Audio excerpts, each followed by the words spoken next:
Bonjour à tous chers mortels, c'est Darkmar, on se retrouve avec quelques nouveautés. Donc ça a été acheté plus récemment que ce que je vous ai montré en début de semaine. Et on attaque, arrête de me chauffer, Nagatoro, bien évidemment, l'édition collector avec le fameux petit livret en plus, le recueil d'histoire que j'attendais énormément. Bon, je l'achète un peu en retard, mais au moins je l'ai, et merci à mon libraire de me l'avoir réservé. Alors, arrête de me chauffer, Nagatoro, un titre qui est juste exceptionnellement bien. Non, en fait, je suis très fan de Nagatoro, c'est tout.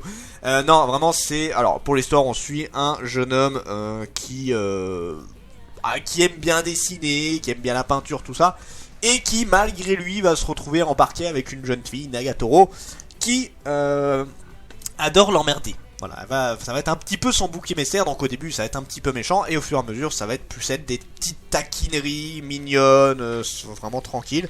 Et bien évidemment, ça va partir un peu plus en amour.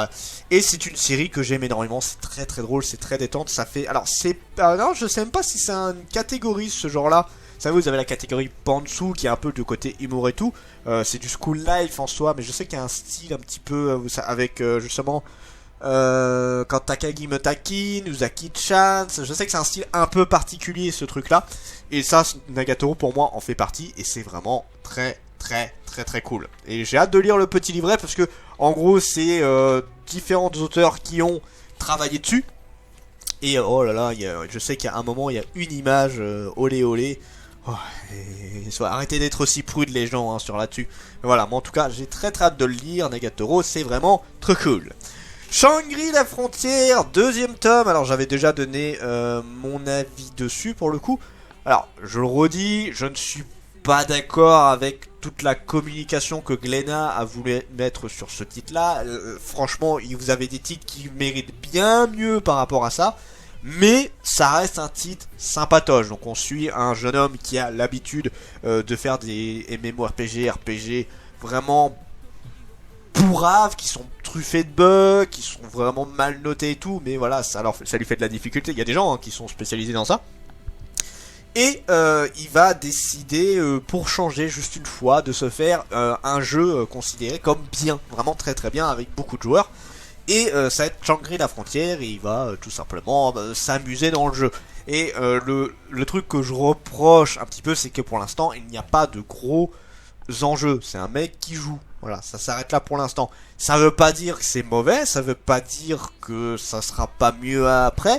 Ça veut juste dire que pour l'instant, on suit un mec qui s'amuse. Et ça s'arrête là. Et j'espère fortement qu'il y aura quelque chose d'un peu plus développé. Parce que pour l'instant, je le redis, ça reste assez limité.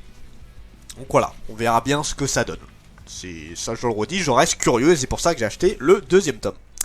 Les carnets de l'apothicaire, pareil, une série qui mériterait d'être beaucoup plus connue. Déjà, regardez ces belles couvertures.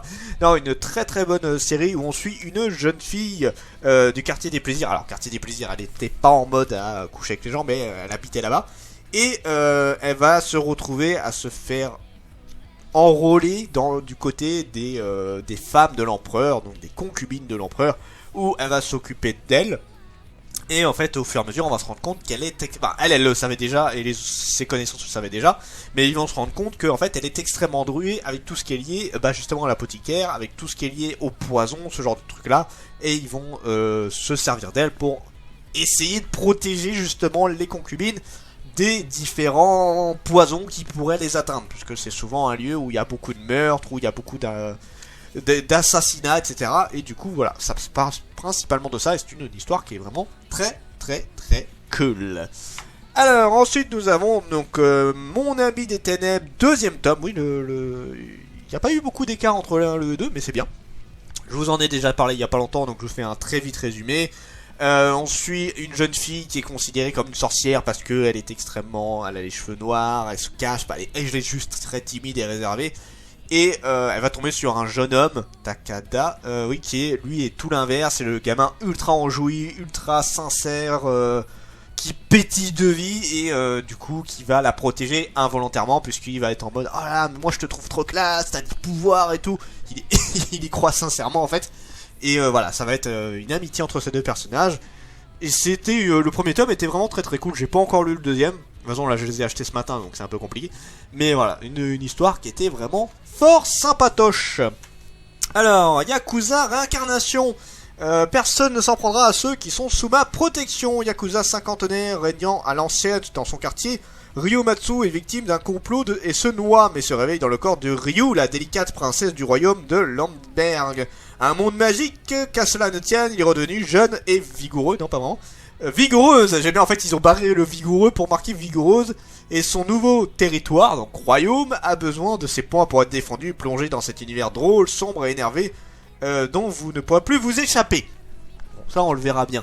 Je l'ai pas lu encore, donc je n'ai rien à dire là-dessus. On verra bien ce que ça va donner, mais je suis curieux et j'aime toujours les isekai. Et c'est Kazé, c'est vrai que j'ai pas fait gaffe, mais c'est Kazé. C'est pas souvent Kazé qui fait du isekai en général.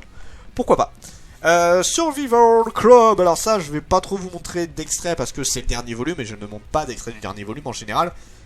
Pour ce qui était du premier et deuxième tome, on suivait en gros des élèves qui qui ont survécu à un attentat dans leur classe où c'est un élève qui s'est fait péter en plein milieu de la classe et il y a eu que quelques survivants. Et on suit une autre, et en fait on se rend compte que potentiellement dans les survivants il y en a un qui était lié à tout ça.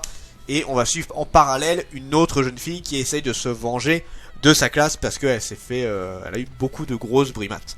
Et voilà, et c'est une histoire qui est très très sympa, très intriguant et je vous conseille, c'est en 3 tomes. Je sais pas ce que vaut le dernier tome, mais les 2 premiers tomes étaient très très cool.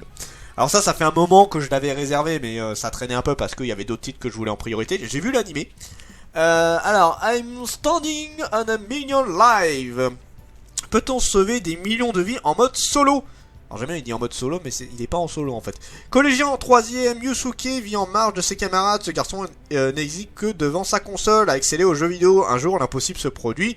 Yusuke se retrouve transporté dans un autre monde qui a tout d'un RPG accompagné de Yu et Kusue, 2 filles de sa classe. Il va devoir utiliser de son expérience de gamer pour accomplir des quêtes et sauver Tokyo. Seulement ce joueur solo, aussi rationnel qu'insensible, peut-il prétendre à l'étoffe d'un héros.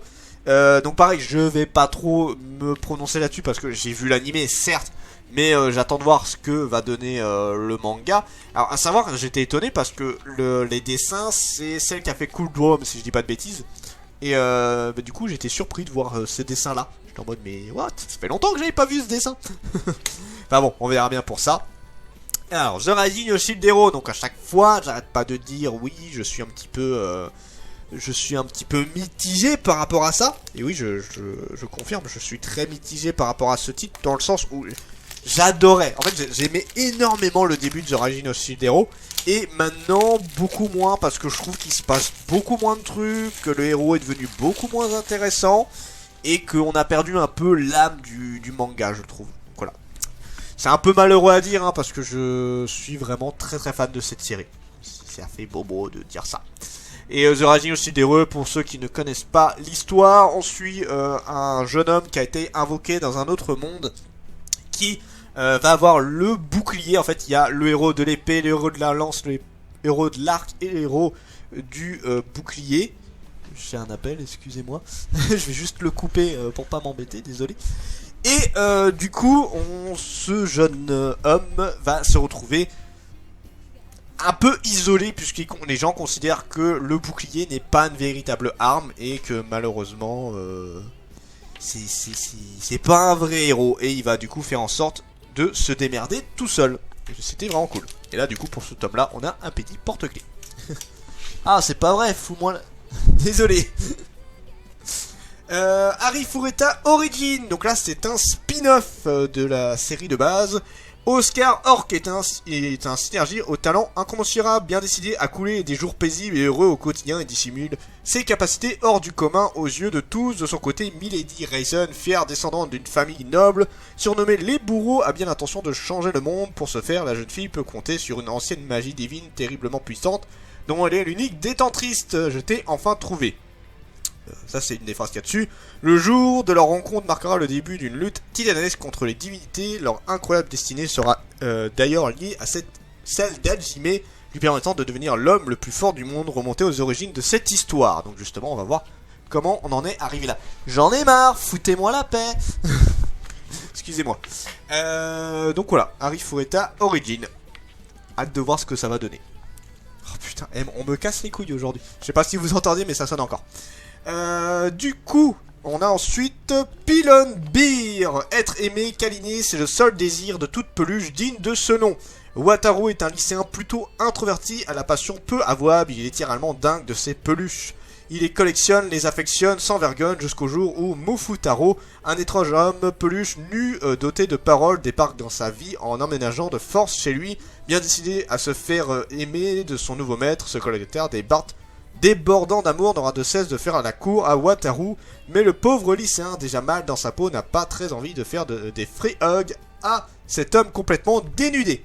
Ok, donc c'est une série en 3 tomes que j'ai acheté, voilà, je me suis dit un petit intégral comme ça en occasion, c'est pas mal. Donc voilà, à voir ce que ça peut donner.